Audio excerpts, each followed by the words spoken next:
Praise the lord. ప్రభు అయిన యేసుక్రీస్తు నామంలో మీ అందరికీ వందనములు తెలియజేస్తూ ప్రతి ఉదయం దేవునితో అనే ఈ ఆధ్యాత్మిక కార్యక్రమానికి మిమ్మల్ని అందరినీ కూడా ఆహ్వానిస్తున్నాను. దేవుడు మహాకృపను బట్టి మరి గడిచిన రాత్రి అంతా ఆయన కాచి కాపాడి ఉదయాన్నే లేచి ఆయన పాదాల చెంతకి రావడానికి మన ఇచ్చిన ఈ కృపకై మనం ఎల్లప్పుడూ ఆయనకు కృతజ్ఞతాస్తుతులు చెల్లించేవారుగా ఉండాలి. మొదటగా మరి ఆయన్ని వెతకాలి, ఆయన మాటను వెతకాలి, ఆయనకు మోకరించేవారుగా ఉండాలి, ఆయనకు ప్రార్థించేవారుగా మనం ఉండాలి. ఈ ఉదయకాలం దేవుడు మనతో మాట్లాడుతున్న శక్తివంతమైన మాట ఆదికాండము 12వ అధ్యాయము 2వ వచనము. నిన్ను ఆశీర్వదించి నీ నామమును గొప్ప చేయుదును, నీవు ఆశీర్వాదముగా ఉండవు. ఆమేన్. అబ్రహాము గారికి దేవుడు వాగ్దానం ఇచ్చుచున్నారు. నిన్ను ఆశీర్వదించి నీ నామాన్ని నేను గొప్ప చేస్తాను, నీవు ఆశీర్వాదంగా ఉంటావు అని. ఈ ఉదయకాలం దేవుడు నీతో నాతో కూడా మాట్లాడుతున్నారు. దేవుడు మనల్ని ఆశీర్వదించడానికి పిలిచారు. నీవు ఆశీర్వాదము పొందుకోవడానికి పిలువబడ్డావు అని దేవుడు వాక్యం మనకు సెలవిస్తుంది. దేవుడు మన నామాన్ని గొప్ప చేస్తారు, మనల్ని ఆశీర్వాదకరంగా ఉంచుతారు. కానీ మనం ఏమి చేయాలి? అబ్రహాం గారికి కూడా మరి 12వ అధ్యాయం 1వ వచనంలో ఏమని మాట్లాడుతున్నారంటే, యెహోవా నీవు లేచి నీ దేశము నుండి, నీ బంధువుల యొద్ద నుండి, నీ తండ్రి ఇంట నుండి బయలుదేరి నేను నీకు చూపించి దేశమునకు వెళ్ళుము. దేవుడి చిత్తానుసారమైన ప్రదేశానికి మనం వెళ్ళేవారిగా ఉండాలి. దేవునికి ఇష్టమైన ప్రాంతానికి మనము వెళ్ళేవారిగా ఉండాలి. అబ్రహాం గారితో దేవుడు చెప్తున్నారు, నీవు లేచి నీ ఇంటి వారిని, నీ బంధువులు, నీ ప్రదేశాన్ని వెళ్ళి నేను చూపించి ప్రదేశమునకు వెళ్ళు, నేను నిన్ను గొప్పగా ఆశీర్వదించి నీ నామాన్ని గొప్ప చేస్తాను, నిన్ను అనేక జనములకు ఆశీర్వాదంగా ఉంచుతాను అంటున్నారు. దేవుడు అబ్రహాంతో చెప్తున్నాడు, నేను ఆశిస్తున్న విశ్వాసగా ఆత్మీయుడిగా నువ్వు జీవించాలంటే ఇప్పుడు నీవున్న ప్రదేశంలో ఉండడానికి వీలు లేదు.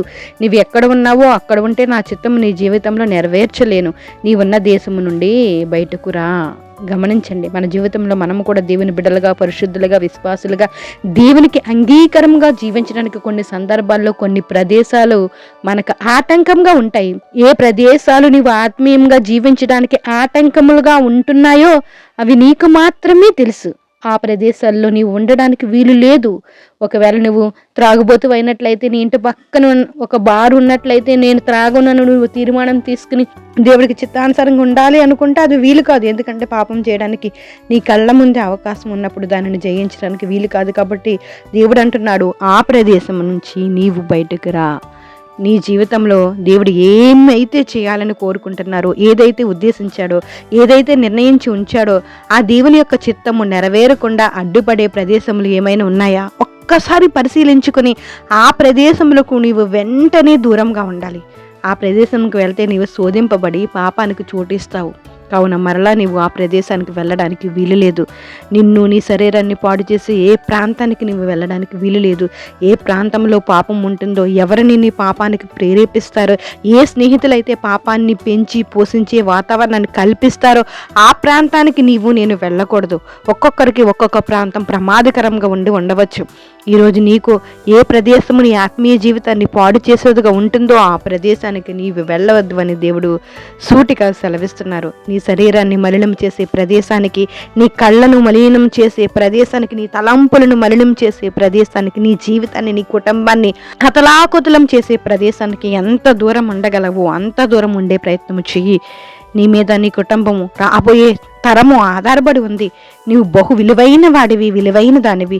నీ మీద దేవుని యొక్క ప్రణాళిక ఆధారపడి ఉంది. ఒకవేళ నువ్వు దేవునికి చిత్తానికి దూరం అయితే ఆ ప్రణాళిక వ్యర్థం అవుతుంది. అబ్రహాము మరి దేవుడి మాట విన్నాడు. అబ్రహామా, నీ పట్ల నేను అద్భుతమైన ప్రణాళికను కలిగి ఉన్నాను, నిన్ను దీవించాలని అనుకుంటున్నాను. ఏ ప్రదేశం అయితే నేను ఆశించిన విధంగా నువ్వు జీవించకుండా చేస్తుందో ఆ ప్రదేశాన్ని విడిచిపెడతావా అని దేవుడు అడిగినప్పుడు అబ్రహాం ఏం చేశాడు? ఆ ప్రదేశాన్ని విడిచిపెట్టాడు. అందుకే అతడు అనేక కోట్ల మంది విశ్వాసులకు తండ్రి అయ్యాడు.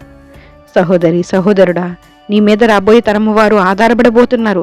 నీ ప్రార్థన వలన, నీ ఆత్మీయత వలన అనేక మంది ప్రభావితం కాబోతున్నారు. అనేక మంది తమ జీవితాలని దిద్దుకోబోతున్నారు. అనేక మంది దేవుని సన్నిధికి రాబోతున్నారు. కాబట్టి విలువను తెలుసుకో. విలువైన జీవితాన్ని జీవించడానికి నిన్ను భద్రపరచుకో. దేవుడు చెప్తున్నట్టుగా దేవుడికి దగ్గరగా ఉండే ప్రాంతంలో నీవు ఉండు. దేవుడికి దూరంగా ఉండే ప్రదేశంలో నీవు ఉండొద్దు. నువ్వు దేవుడికి దగ్గరగా ఉండు. నువ్వు దేవుని ప్రియమైన బిడ్డవు. దేవుడి ప్రణాళిక నీ మీద ఉంది. దేవుని చిత్తానికి నీవు లేబడి దేవుడికి ఇష్టంగా నీవు బ్రతుకు. ప్రార్థన చేసుకుందాం. జీవం కలిగిన దేవా నీకు వందనాలు, స్తోత్రాలయ్యా. ఈ ఉదయకాలం నేను నీవు మాతో మాట్లాడిన మాటలను బట్టి మీకు స్తోత్రాలు.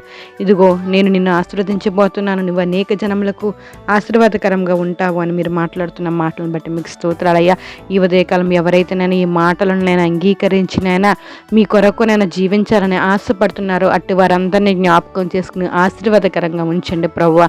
అనేక తరములకు వారు నేను దీవించబడినట్లు మీరు సహాయం చేయండి. మీ చిత్తానికి లోబడి ప్రతి ఒక్కరూ జీవించినట్లు మీరు సహాయం చేయండి. అందరికీ మంచి ఆరోగ్యాలు నేను మీరు అనుగ్రహించండి తండ్రి. మీకు స్తోత్రాలు స్తోత్రాలు స్తోత్రాలయ్యా. ప్రతి ఒక్కరి పట్ల అద్భుతమైన కార్యాలు జరిగించండి. ఈ ఉదయకాలం ఎవరైతే మీకు నేను మొరపెడుతున్నారో నైనా స్తోత్రం ప్రార్థనలు ఏకీభవించి ఆ అవసరతను నేను మీకు తెలియజేస్తున్నారో అందరినీ జ్ఞాపకం చేసుకుని ప్రతి ఒక్కరి అవసరతను తీర్చండి. అందరికీ మంచి ఆరోగ్యాలు దయచండి. బలహీనలు బలపరచండి. మరి ముఖ్యంగా విదేశాల్లో ఉన్న బిడ్డలు అనేకమైన సమస్యలతో ఇబ్బందులతో బాధపడుతున్నారయ్యా.